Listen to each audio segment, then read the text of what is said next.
భార్య కన్నా మంచి గర్ల్ ఫ్రెండ్ ఏ భర్తకి ఉండదేమో. భర్త ఎలా ఉంటే సంతోషంగా ఉంటాడు అని నిరంతరం ఆలోచిస్తూ ఆయనకిష్టమైనవన్నీ వంటలు చేసి పెడుతూ తను తృప్తిగా తింటే అవి చూసి ఆనందిస్తూ ఏమోయ్ వంటలు బాగా చేసేవోయ్ ఈరోజు అనే చిన్న పొగడ్తకు కోహినూరు వజ్రం ఇచ్చినంత ఆనందపడుతూ ఉంటుంది స్త్రీ.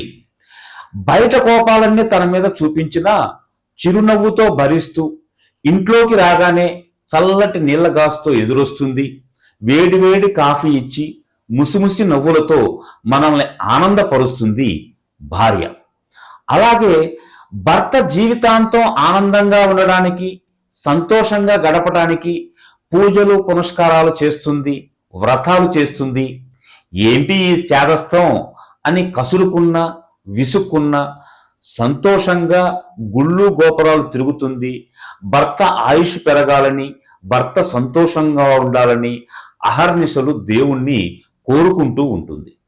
తన భర్త కష్టంలో ఉంటే విలవిలలాడిపోతూ తన నగలు, తను దాచుకున్న డబ్బులు ఇచ్చి ఏం కాదండి ఈ పరిస్థితులన్నీ చక్కబడతాయి అని ఓదార్పిచ్చి ధైర్యం చెప్పేది ఒక భార్యనేమో.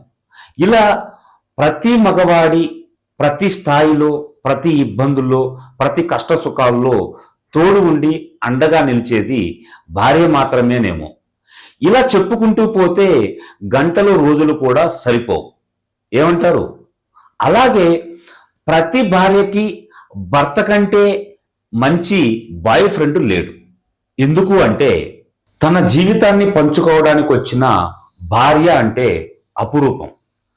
తన భార్య కష్టపడకుండా సంతోషంగా ఉండడానికి ఎంత కష్టాన్నైనా ఆనందంగా భరిస్తాడు భర్త. తనకిష్టమైన వాటిని కొనిచ్చి తన కళ్ళల్లో ఆనందాన్ని చూస్తూ గర్వపడేది ఒక భర్త మాత్రమే. ఇలా ఎన్నో కష్టాల్లో తోడుండి అన్యోన్యంగా సుఖ సంతోషాలతో ఉండే భార్యాభర్తల కంటే ప్రపంచంలో ఇంకెవరూ ఉండరేమో.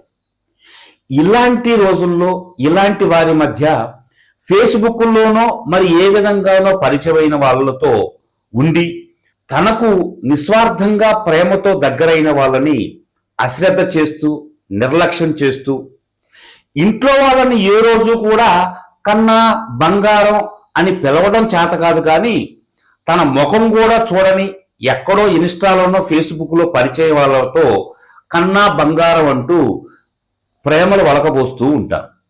ఉదయం లేచింది మొదలు గుడ్ మార్నింగ్ అని, అన్నం తిన్నావా అని, గుడ్ నైట్ అని మెసేజ్లు పెడుతూ ఉంటారు.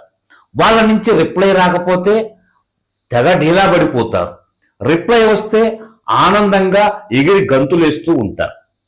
మీరు సోషల్ మీడియాలో పరిచయమైన వాళ్ళకి ఇచ్చే ప్రేమలో, గౌరవంలో 10% ఇంట్లో వాళ్ళకి ఇచ్చి చూడండి. వాళ్ళు ఎంత ఆనందపడతారో, ఎంత సంతోషపడతారో. మన ఇంట్లో వాళ్ళు ఒకరు అవుతారు, కానీ ఇన్స్టాలో పరిచయం అయిన వాళ్ళు, ఫేస్బుక్లో పరిచయమైన వాళ్ళు మనకు ఒకరు కాదు. ఒక్కసారి నెట్ ఆఫ్ చేస్తే ఆ ప్రపంచమే ఆగిపోతుంది, ఆ ప్రపంచమే అక్కడితో అంతమైపోతుంది. అలాంటి వాళ్ళ కోసమా నువ్వు ఇంత పరితపించేది? ఇంటిలో ఉన్న వాళ్ళని సంతోషపెట్టండి. వాళ్ళు ఆనందంగా ఉండడానికి ఎంత కష్టమైనా పడండి, తప్పు లేదు. ఏమంటారు ఫ్రెండ్స్? మీ అభిప్రాయాన్ని కామెంట్ రూపంలో రాయండి.